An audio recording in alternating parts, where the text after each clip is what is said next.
ప్రతిరోజు ఎక్సర్సైజులు చేస్తున్నా ఒక్క పొరపాటు వల్ల ఆరోగ్యానికి చేటు జరిగే రిస్క్ ఉంటుంది. అదే గంటల పాటు ఒకే చోట కూర్చోవడం. ఉదయం ఓ గంట వ్యాయామాలు చేసినా మిగతా సమయంలో ఎక్కువ టైం ఒకే చోట కూర్చుంటే బాడీపై దుష్ప్రభావాలు ఉంటాయి. ముఖ్యంగా ఎక్కువ గంటల తరబడి కంప్యూటర్ ముందు కూర్చుని పనిచేసే వారికి ఈ సమస్య అధికం. రోజులో ఎక్కువ గంటలు ఒకే చోట కూర్చుంటే కలిగే నష్టాలేంటి, ఎలాంటి జాగ్రత్తలు పాటించాలో చూద్దాం. ఎక్కువసేపు ఒకే చోట కూర్చోవడం వల్ల శరీరంలోని రక్త ప్రసరణపై ఎక్కువ ఎఫెక్ట్ పడుతుంది. బ్లడ్ సర్క్యులేషన్ మందగిస్తుంది. ఇలాంటిది సుదీర్ఘకాలం జరిగితే శరీర బరువు ఎక్కువ పెరిగే అవకాశం ఉంటుంది. చెడు కొలెస్ట్రాల్ పేరుకుపోయేందుకు కారణం కావచ్చు. కాళ్ల కండరాల కదలిక తగ్గిపోతుంది. డయాబెటీస్, రక్తపోటు వంటి సమస్యలు వచ్చే రిస్క్ కూడా అధికమవుతుంది. ఎక్కువసేపు కూర్చునే అలవాటు ఉంటే గుండె ఆరోగ్యంపై కూడా ప్రభావం చూపిస్తుందని వైద్య నిపుణులు చెబుతున్నారు. ఎక్కువసేపు మనం కూర్చో ఉండడం దానివల్ల వచ్చే అనర్థాలు ఏంటి, దాని గురించి చూస్తే ఫస్ట్ ఆఫ్ ఆల్ యాక్టివిటీ తక్కువ ఉన్న వాళ్ళల్లో లైఫ్ స్పాన్ తగ్గిపోద్దని ప్రూవ్ చేస్తున్నారు. లైఫ్ స్పాన్ తగ్గడమే కాకుండా మెమరీ పవర్ అంటే డిమెన్షియా అంటారు చూడండి, అది తగ్గిపోద్దని ప్రూవ్ చేస్తున్నారు. అలాగే ఏవైతే డిజీజెస్ ఉంటాయో బ్లడ్ ప్రెషరు, డయాబెటీసు, తర్వాత హై కొలెస్ట్రాలు, ఆర్థరైటిస్లు, ఇవన్నీ కూడా ఎక్కువగా యాక్టివిటీ తక్కువ ఉన్న వాళ్ళల్లో కనిపిస్తున్నాయి. ఎవరైతే ఎక్కువ ప్రొలాంగ్డ్ కూర్చుంటారో ఈ మధ్య మీరు గమనించుంటారు, వారికోస్ వీన్స్ అనేవి చాలా ఎక్కువగా కనిపిస్తున్నాయి. వారికోస్ వీన్స్ అంటే రక్తనాళాల్లో ప్రాబ్లం. సో ఈ రక్తనాళాల్లో రక్తం అలాగే స్టాగ్నెంట్ అయిపోయి దానివల్ల కాల్లో విపరీతమైన నొప్పులు రావడం, కలర్ చేంజెస్ రావడం, అల్సర్స్ ఫామ్ అవడం, ఇచ్చింగ్ రావడం, ఇవన్నీ సర్వసాధారణంగా వచ్చే కాంప్లికేషన్స్. దీన్ని అవాయిడ్ చేసుకోవడానికి కూడా యాక్టివిటీ అనేది చాలా ఇంపార్టెంట్.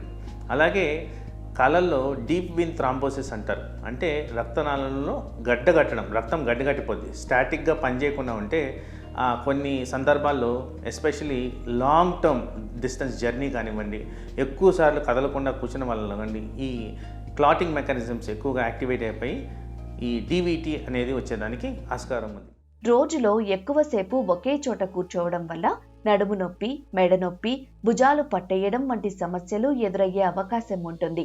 కంప్యూటర్ లేదా మొబైల్ను ఒకే భంగిమలో ఎక్కువసేపు చూడడం వల్ల వెన్నెముకపై ఒత్తిడి పడుతుంది. శరీర కదలికలు తగ్గితే శరీరం బలహీనంగా మారిపోతుంది. అలసట పెరిగిపోతుంది. క్రమం తప్పకుండా వ్యాయామం చేసేవారు కూడా మిగతా సమయంలో కదలకుండా కూర్చుంటే ఈ సమస్యలు వచ్చే అవకాశం ఎక్కువే. అందుకే మార్నింగ్ ఎక్సర్సైజులు చేసినా రోజులో ఒకే చోట ఎక్కువ సమయం కూర్చోవడం మంచిది కాదు. అలాగే ఏవైతే వైటల్ ఆర్గన్స్ ఉంటాయో, హార్ట్ కానివ్వండి, బ్రెయిన్ కానివ్వండి, కిడ్నీ కానివ్వండి, లివర్ కానివ్వండి, వీటిలన్నిటికీ కూడా ఒక circulatory capacity, proper blood circulation, supply of energy అనేది అవసరం.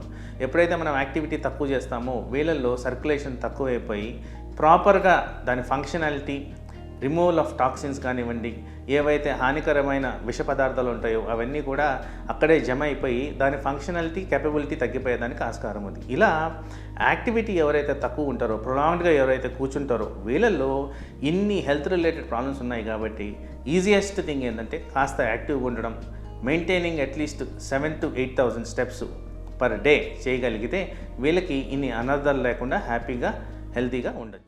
కూర్చుని పనిచేసేవారు తప్పనిసరిగా కొన్ని జాగ్రత్తలు పాటించాలి. ప్రతి అరగంట నుంచి గంట మధ్యలో ఒకసారి కుర్చీ నుంచి లేచి కొన్ని నిమిషాలు నడవాలి. పని మధ్యలో చిన్న చిన్న బ్రేక్స్ తీసుకోవాలి. ఫోన్ ఎక్కువసేపు మాట్లాడాల్సి వస్తే కూర్చోవడానికి బదులు నడుస్తూ మాట్లాడితే మంచిది. వీలైనప్పుడు లిఫ్ట్కు బదులు మెట్లు ఉపయోగించడం కూడా మేలు.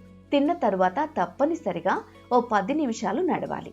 వ్యాయామాలు చేసినా మిగిలిన సమయంలో ఎక్కువసేపు కూర్చోవలసి వస్తే ఈ టిప్స్ పాటిస్తే సమస్యలు వచ్చే ఛాన్స్ తగ్గుతుంది.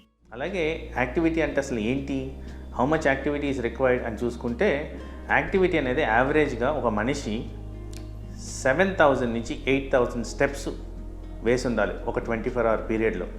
మరి దీన్ని ఎలా క్యాలిక్యులేట్ చేసుకోవాలా? మోడర్నైజేషన్ ఆఫ్ మెకానిజమ్స్లో మనం ఆల్మోస్ట్ ప్రతి ఒక్కరూ ఫోన్స్ వాడుతున్నాం. ఈ ఫోన్స్లో ఈజీగా పెడోమీటర్ అని సెట్ చేసుకోవచ్చు. అందాజాగా మీ యాక్టివిటీ ఎంత ఉందో ఆ ఫోన్ ద్వారా మీకు తెలుస్తూనే ఉంటుంది.